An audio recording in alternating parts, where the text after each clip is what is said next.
This is Off the Record, unfiltered stories from recruitment leaders. No pitches, no playbooks, just real stories from real people who've been in the trenches. I'm Alex Fairs, and each episode I'm going to sit down with someone who's lived it. The wins, the failures, the decisions that kept them up at night, all the stuff that rarely makes it onto LinkedIn. So let's get into it. Today's guest has a truly global perspective on marketing. Ludwig Schreiber is the Chief Marketing Officer at Radley James and Iceberg, where he drives global brand strategy and growth across the US, the UK, EMEA and APAC regions. And what makes Ludwig's background really interesting is his international journey from Brazil to LA to London. He's built marketing strategies from scratch. He's exceeded revenue targets by hundreds of thousands of dollars and helped Radley James win the TIARA Award for Specialist Recruitment Company of the Year. He speaks 4 languages, including Chinese and Spanish, and brings this global mindset to everything that he does. So, Ludwig, welcome to the show. So for anyone who doesn't know Radley James, do you want to just give us the overview of where you're at as a business? Sure. Radley James is a global recruitment agency specialized in finance and tech. Yep. Last year, we won the TIARA Specialist Recruitment Award, and that has definitely made a dent and put us on the map. We've been, doing global recruitment for almost 20 years now, and we have operations in the Middle East, in APAC, in the US, in the UK, and we've been hitting very interesting numbers, been growing steadily, and I would say in one sentence, Radley James is a growing specialist recruitment agency. Nice. And there's Iceberg as well, so there's another brand. Exactly. So I'm the CMO for both brands, Radley James and Iceberg. Yeah. At Iceberg, we are also a specialist recruiter, but we recruit for cybersecurity and e-discovery. Yeah. So where Radley James is a more established brand, Iceberg still, I'd say it's still in the growing phase, but we also are making a dent, especially in the US. We go to events every year.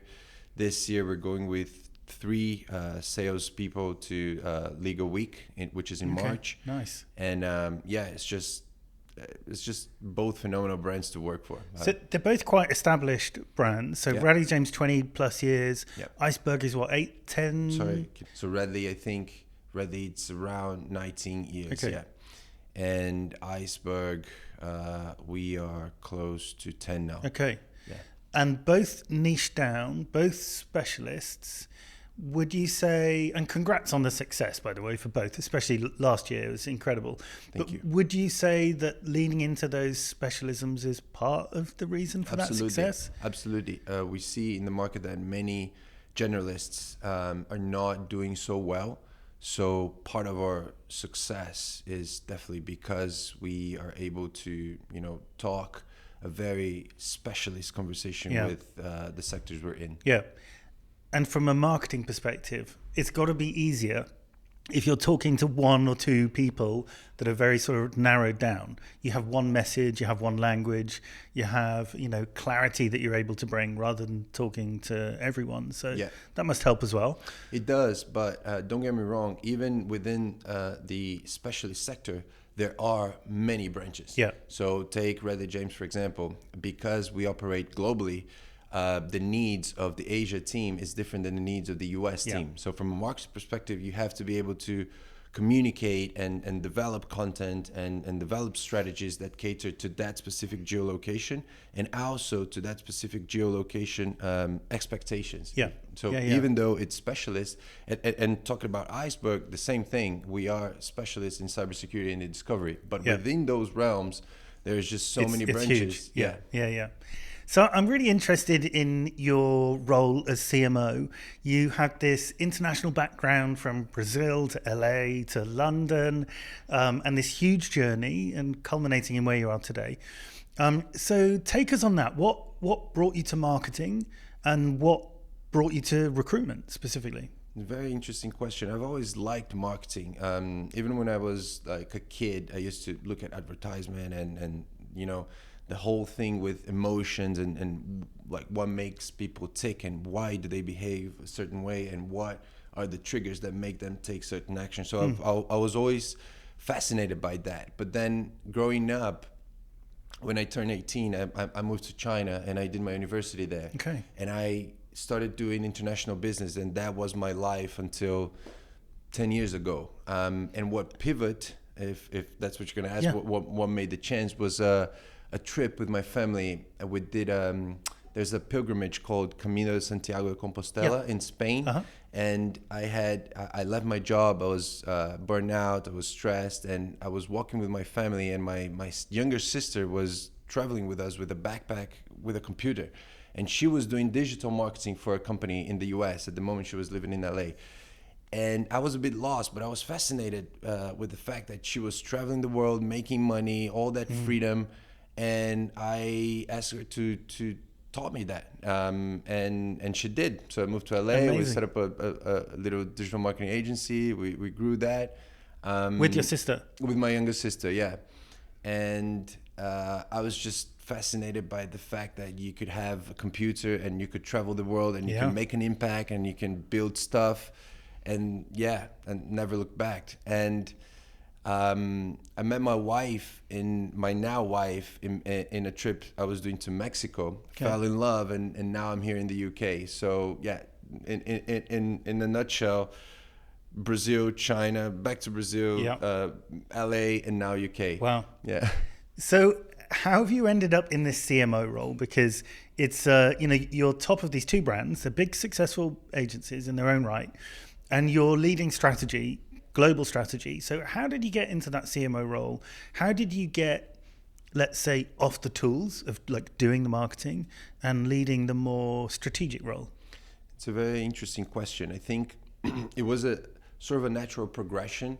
And I don't think that all agencies our size have a marketing department. And this is interesting because I think the beginning of it all was the trust from the CEO that, to be honest, I was hired to get more website traffic. Yep. When you eventually get into that role, you realize that what the company need is not just website traffic. It's a new CRM. Yeah. It's branding. It's, the message is the why is the whole communication bundle. And then when you start, presenting those ideas, and those ideas start driving results, you get more trust to the point where you alone are just not sufficient to drive the impact that you're willing to. So I think it was a natural progression. As when we won the TIARA Awards, I think they realized, okay, let's take marketing very, very seriously now, because this can impact, potential value of the company or deals we make or anything. So that made me transition from a hands-on marketer, building content, building strategy, building everything, to, okay, now let's wear the CMO hat and think about strategy. How do we scale growth sustainably without losing momentum, without losing the brand, without losing who we are, the message? How can we consistently deliver not only content but value to customers? And now, if you look back 3 years from now, we not only have a brand new beautiful website, but we have a Trustpilot page, we have relationships in those countries, we have boots on the ground. So it's a whole different story for both companies. So that was the transition, and now we have a full-on marketing department. I've got a brilliant marketing coordinator that helps me so much. And with that, we want to scale even further. As the company grows, the marketing department will grow. And this was said by the CEOs already, because they realize the impact that's giving. So take me back, because at some point there was a leap of faith. And this is something we hear all the time in recruitment when it comes to marketing. Because normally, for the sort of smaller sized agencies, the owners have got a choice. They can just put more bums on seats and have more targets and make more calls, or they can invest in their brand and their messaging and marketing. And it's easy to go with the first option. So there is often this leap of faith. How did you make that happen at Radley James to be given this opportunity? Because as you pointed out, for an agency of Radley James's size, it is still unusual to have a CMO or marketing function at all. Yeah, absolutely. I think to answer your question, I'll give you a few examples of what I've did, what I've done, and the impact it generated. Right off the bat, when I first started working for Radley James, I realized that branding was off. Like, they have brilliant recruiters, but LinkedIn banners, they all had a different LinkedIn banner. One, like a few recruiters used to have an old logo of the company. I know that from a marketing perspective, it's just unthinkable. Yeah. But they were not paying attention of stuff like that. So one of the first things I did was to brand it. So every employee of Radley James was using now. To this day, it's still that now I've updated with the TIARA winner logo, but to this day we use all branded LinkedIn banners, and I've added a QR code pointing to the website. I know this sounds very simple for marketing professionals, but you cannot believe the impact, the visual impact or the perceived impact that it generated on the CEO. When he saw that, he was like, wow. He applauded, and to me it was like, mate, this is basic. He was like, wow, this is awesome. And then I realized that, man, there's just so much work to be done. To the point where we changed the whole infrastructure of the company, the CRM. So I got involved in that. It's not my background, but they thought digital marketing, whatever, CRM, you're going to be involved with that. To this day, we're building AI within the CRM, and I have a brilliant relationship with our CRM provider. And these are the little things that if you do your work right, and that you have the experience and the expertise to back it up, it will drive impact. It will generate results. It might not be seen immediately, but it will create some sort of impact. And someone somewhere will look at it and say, who did that? Oh, it was Ludwig. Okay. Maybe he has some nice ideas. Let's hear him out.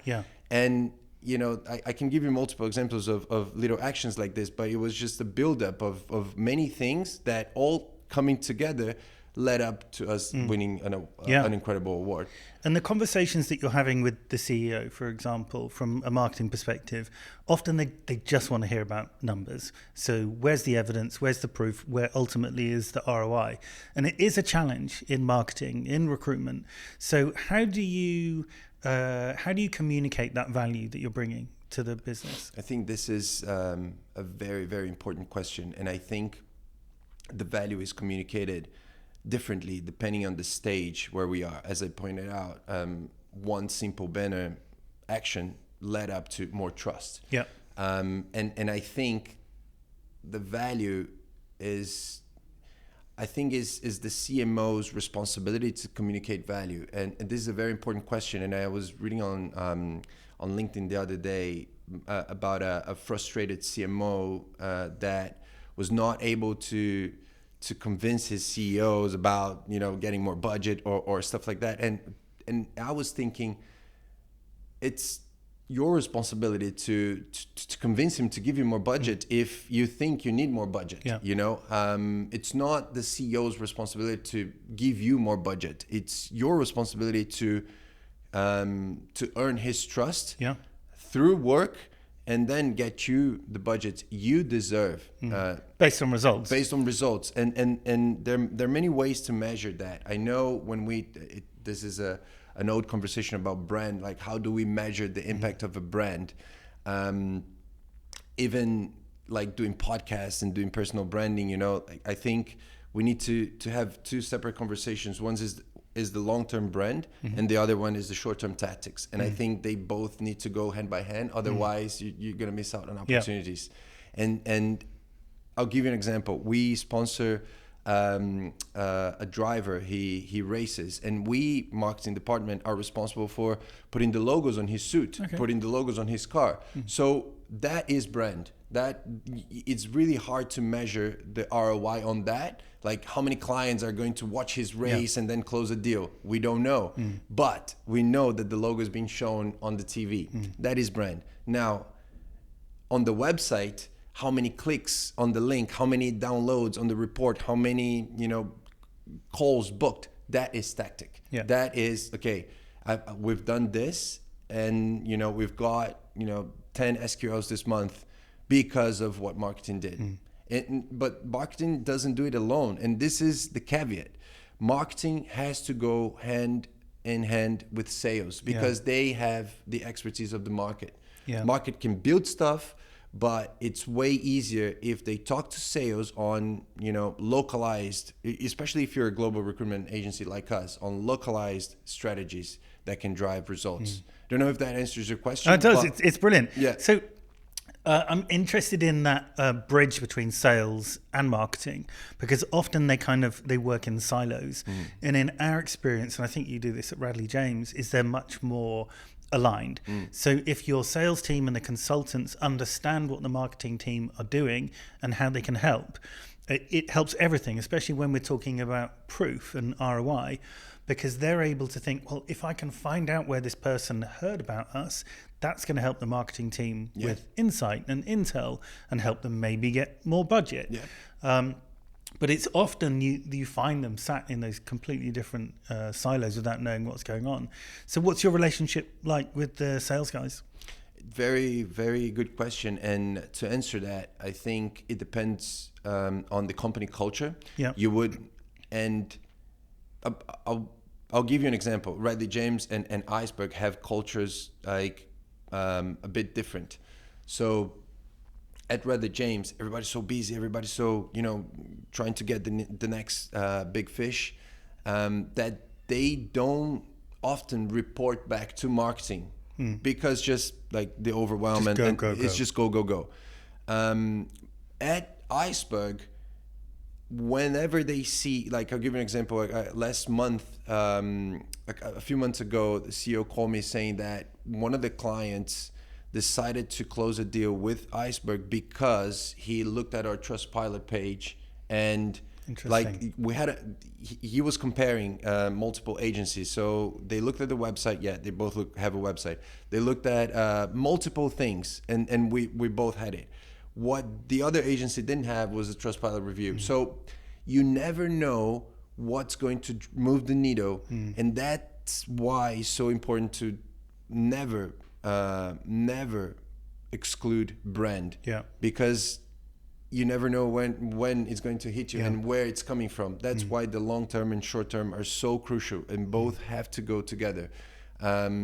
So yeah, what we did at Radley James, now that I have bandwidth, before I was just a solo marketer, I didn't have time to go one by one. What do you need? What do you want? Now we have quarterly meetings with all of the teams. Me and my marketing coordinator, we sit down, we strategize, we build, we schedule, job done. Now I have the bandwidth to do that. But before, if you're a solo marketer, you just have to really prioritize the things that will move the needle. So I think prioritization is key, because you're only one, and the amount of hours, it's limited. So you really need to focus on the things that will move the needle to get you to the next stage. So for any agency owners out there that may be a little behind where Radley James are, or Iceberg, but they're thinking of growth this year and in increasing headcount, but starting to think about that marketing function, what would your advice be? Because typically it will be a junior or a mid-level marketeer coming in, and the expectations on that person are just huge. What advice would you give to that director, agency owner that's considering taking that path? I think there are many paths, and I think it will depend on the culture of the company. There are many paths. One potential path is outsourcing. Just don't forget about marketing. Marketing is an asset, and if done right, it will drive growth, it will drive brand awareness, it will drive results. One pathway is outsourcing if you feel like you don't have the budget. But if it's a culture where you like to have people in-house, you like to have interactions amongst, which is fine, then if you can afford, have a mid-level marketer.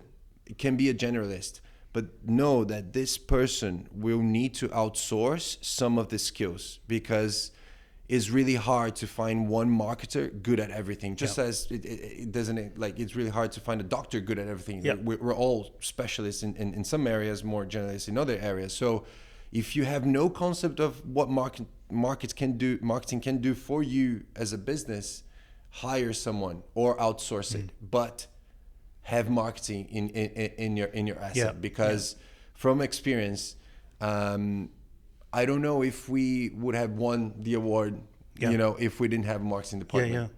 So you won this award, it was November, December last year, something like that, end of 2025. Yes. So congrats on that. Thank you. Also had an honourable mention. We did. Tell us about that. We did. It's a bit of a funny story, because we had won the award, so we were buzzing. The story of the award itself, it's funny because I've been going to the TIARA Awards for the past 3 years. Yeah. First year was just me. I had no idea, like, who were the people, like what the award was all about. Second year, we pulled the application. Okay, let's build an application, but we're not that confident we were going to win. It was just second year. There are many gaps in our applications.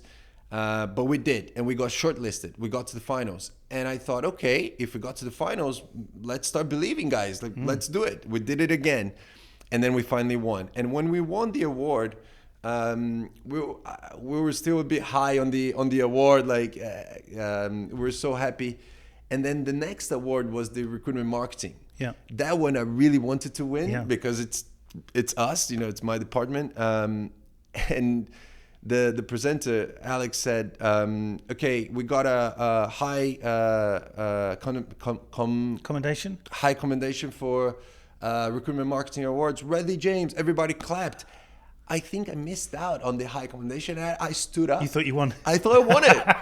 I stood up and I started walking to the stage, and I was the only one. And I was like, okay. Yeah, halfway through, Alex is like, yeah, but it's not the winner yet. Just wait a second. And I had to walk back. But at the time, like, I really didn't care, because we had already won the specialist recruitment, which was really what we wanted to win. And the fact that I got a high commendation for the recruitment marketing, You'll take it. I'll take it. It means I'm doing something right. So yeah, it was just a brilliant, happy day. That's incredible. Good memories. Yeah, really cool. Thank you. So what's on the cards for you and your department and the two brands that you're running this year from a marketing perspective?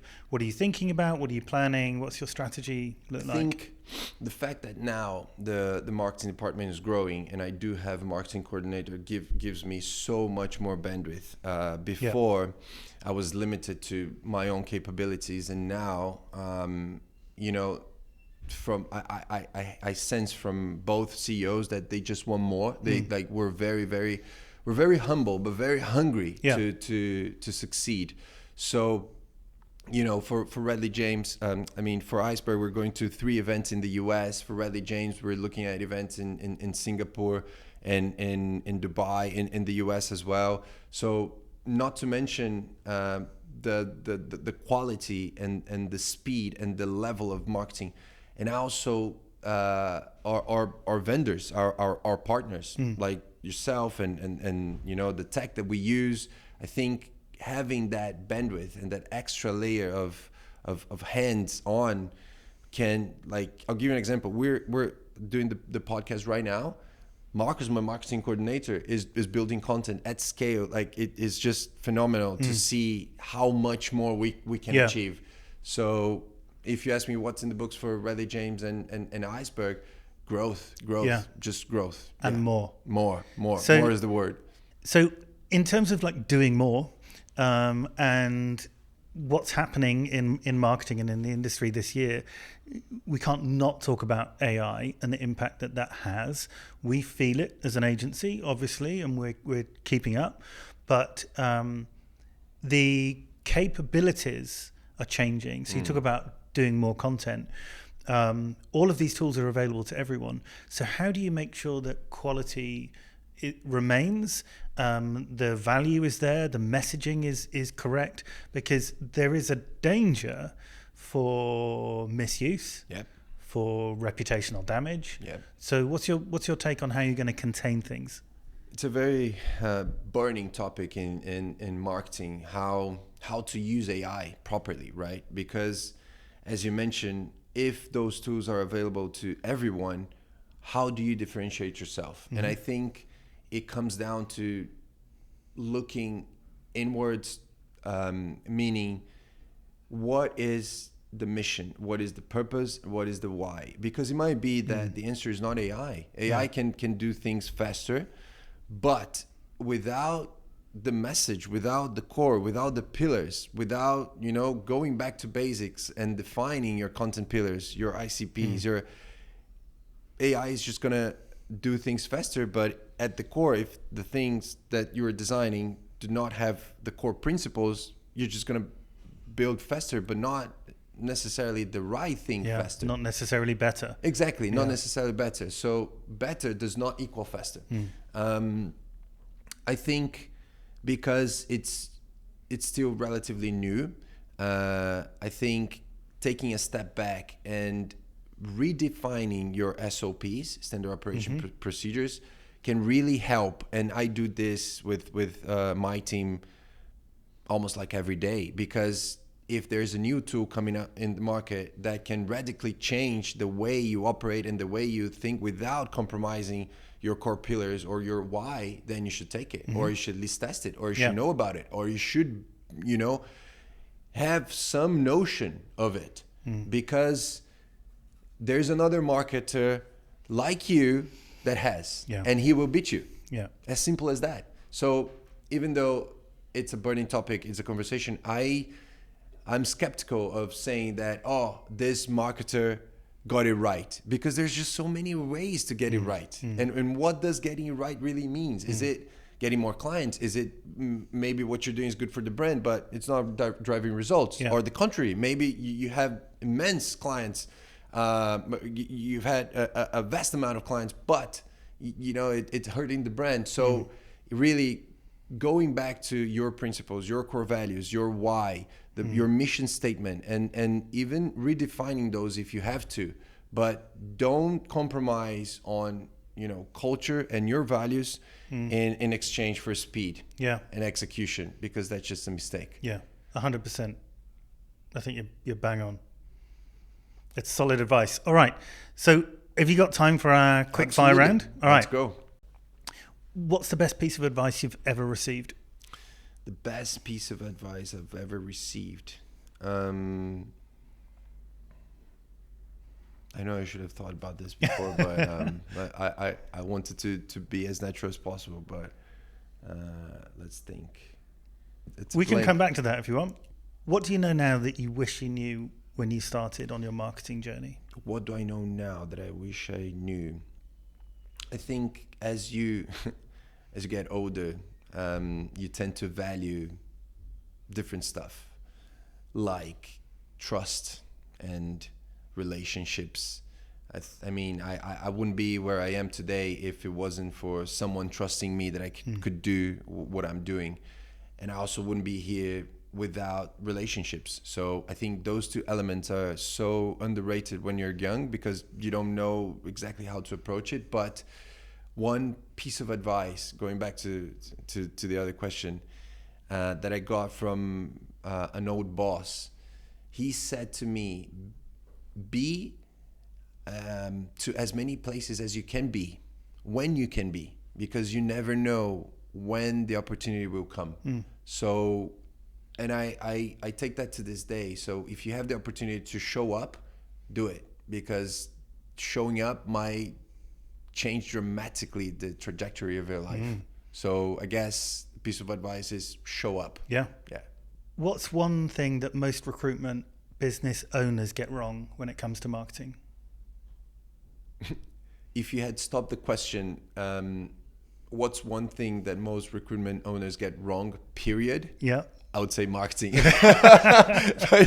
but you use the word marketing. Good answer. When it comes to marketing is, in my opinion, not understanding the differences between long-term brand and short-term tactics. Yeah, very good. In my opinion is that, because if you think you're going to sponsor a race and from that you're going to have, 10 clients knocking on your door the same day, you're wrong. Yeah. But it could be that, you know, a year down the line, some potential client sees a car running on a pub and then he decides to call it. So understanding the value of the brand and what short tactics mean can really move the needle in terms of trusting more your marketing department. What's one tool or resource that you've used that's helped you in your career?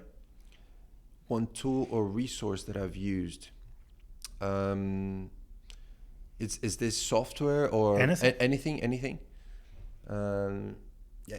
If I open the Pandora box for software, this is going to become another podcast. So I don't know if I want to do that, but I think one tool, and I have to be honest, I haven't been practicing this lately, but one tool that has definitely helped was meditation. Okay. Because in such an overwhelmed and noisy world, sometimes you just have to shut all the voices, close your eyes, and breathe and think, what is the best course of action that I would take if I wasn't influenced but everything else? So you often realize that when you close your eyes and when you're in silence, and this is by no means easy to do, because as soon as you close your eyes, something comes up. Like you're late for a meeting, or you forgot to do this, or there's some commitment that you have to show up for. And it's really hard to filter that noise. But when you do get it right, you can find so many gems that are already within you. But all you needed was a bit of silence. Yeah. So I know this is a bit... it's sort of a paradox, right? What does a marketer need? You'd think more brand awareness, more noise, more visuals, but no, sometimes it's quite the opposite, because I think it balances it out. The beauty of whatever you have to create can be hidden inside you. Nice. I love that. Lastly, what's the bravest decision that you've ever made? I think moving to London. Yeah. I think that was it was something that I decided to pursue, and it turned out to be right. Yeah. So Amazing. So if people want to find out more about you and about Radley James and Iceberg, where can they go? Well, we have both websites, radleyjames.com and thisiceberg.com, or on my LinkedIn, linkedin.com/Ludwig.Schreiber. Yep. So amazing. Anything, just get in touch and we'll be able to help. So cool. Well, look, congrats on your success to this point, and the awards and everything that you're doing at both Radley James and Iceberg. It's amazing and inspiring. Appreciate you coming on the show. We'll put all of your details in the show notes so people can check you out and find out more. But appreciate you being on the show today. Thank you so much. Thank you for having me, Alex. Pleasure. You're welcome. That's it for this episode of Off the Record. If you found this useful, insightful, please share it with someone who needs to hear it. And if you've got a story worth telling and you're in recruitment, then please reach out and get in touch. I'm Alex Fairs. Thanks for hanging out with us.